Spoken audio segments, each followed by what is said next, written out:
We're teed up indoors on Battleground Football in Focus for a Thursday night. Got Brayden Jeffries with us. Brayden, first of all, it's got to be fun, unbeaten team. You're starting quarterback, sharing that quarterback spot, doing a good job with it. What's it been like this season watching this team improve and get better and doing what you guys are doing?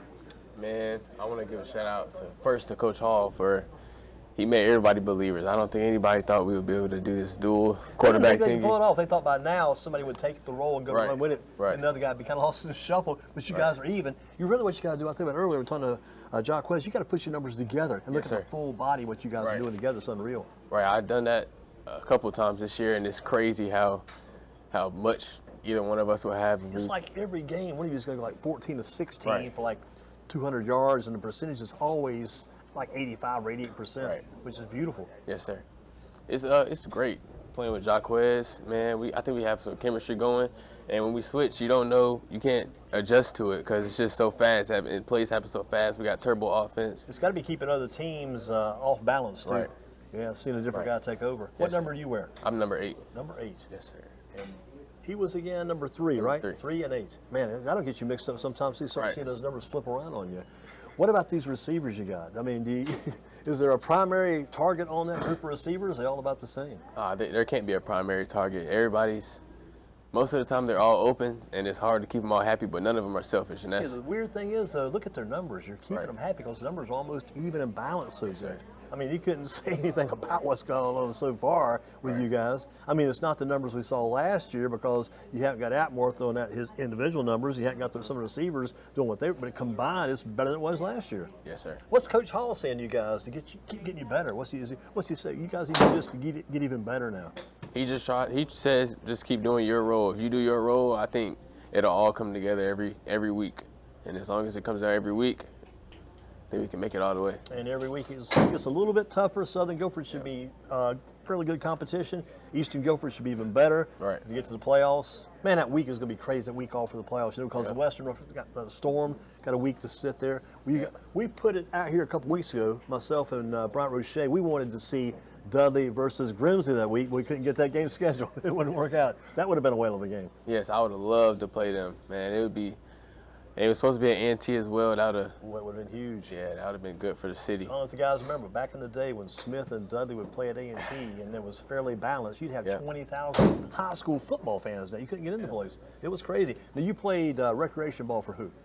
I played for Warnersville Recreation Center. A guy who worked with me on the games, a guy named Don Tilley, used to always brag about you from back in those days. Yeah, I talked to Don a lot when he used to work there. And as I've grown, he kind of tries to keep in touch with me a lot. Yes, sir. It's good to have those positive influences. Yes, Who are some other positive influences you've had over the years that made you become what you are today? Man, I want to start off with my dad. He was my coach in the recreation ball.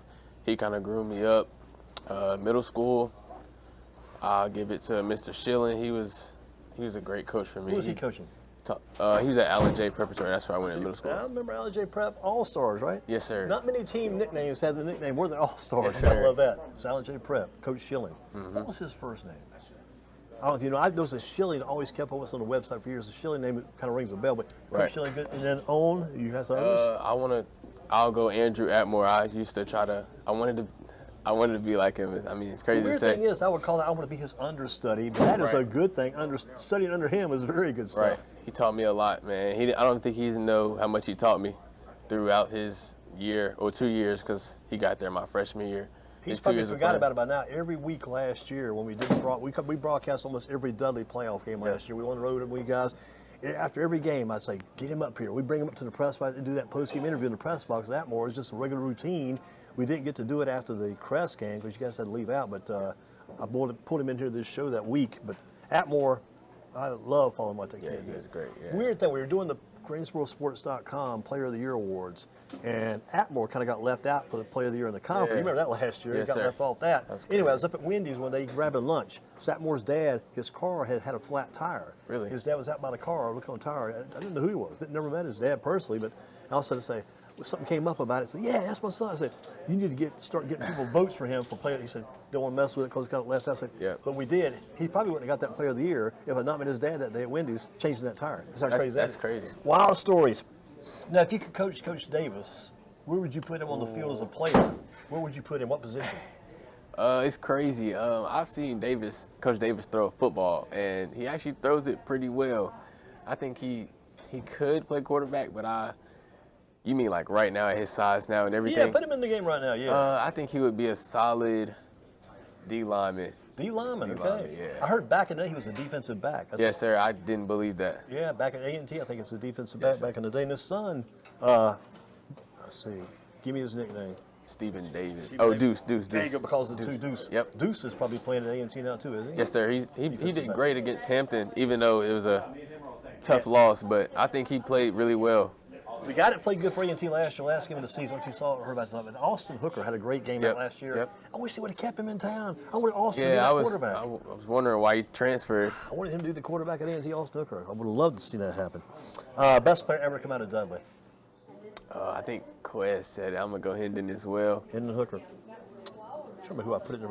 Also on there, I put, who was number 2 coming out of there? I got to give Emmanuel Mosley a spot. Oh, Mosley, yeah. Number 2, yeah, because for he's sure, the for Lions. Injured but still playing, Emmanuel Mosley, Manny Mosley.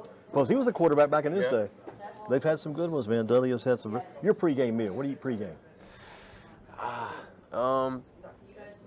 I used to get, well, I still get it now. I get cookout for lunch, and it kind of becomes a pregame meal You guys because do any kind of pregame meal as a team? we do. But I go to the middle college, so I don't really. If I get to the school late, I might not get to eat all my meals, so I try to eat So you before I grab the get there. cookout. Yep. Up on Summit? Yes, sir. Okay. Summit Avenue, good call. What about the postgame meal? I After go to. a great win, which they've all been great. Yep. I go to. A lot of times I go to Sonic on Summit. Oh, yeah, Sonic. Yes, And sir. I watch their commercials on TV. I don't have one nearby, but, man, they have some good deals going on there. You go inside or go to the outside deal? I go in the drive-through Okay. usually because usually we have kind of like a team meeting at cookout. Everybody goes to cookout, so I kind of get my food and I might go hang out with the Join guys. those Yep. That's good, but you eat something different, but you still go hook up Yes, with the sir. team. Very good stuff. Okay, dream play of the game tomorrow. What's your dream play for tomorrow's game? I just want a big play. I want 50, 60 plus maybe. Just a big play. Just a big, long pass. Yes, sir. The old chunk, the big chunk, as they say. Yep. Here's my dream Well, play. with my receivers, it might be a screen. It might be a screen. 10-yard completion, which Right. they take for 70 yards for a TD. Right. My dream play is this, and a coach on one of the middle school teams actually called it out today. I'd been thinking about this for years. The dream play is be on the kickoff team. Get a good spot where you don't get blocked much, so they don't try to block you. Run, tell the kicker straight down the field, high as you can kick it, Yep. and go catch that ball.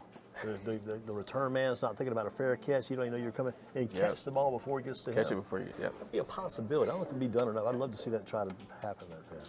But you see a lot of onside. One thing about onside kick in middle school, I learned yesterday, an onside kick, when you kick the ball as onside kick, it's got to be up in the air, then hit the ground before you recover. You can't kick one into the ground, make it bounce up and then Right. recover, which I didn't know that really even existed. Yeah, I didn't know that when I played in middle school either.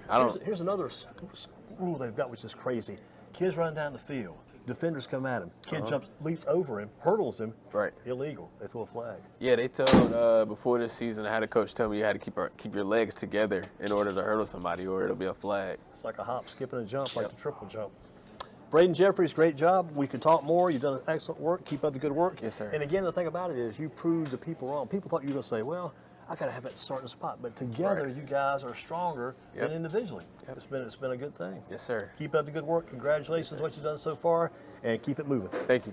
Got it. All right. That'll take a break here on the Football in Focus. Excellent work.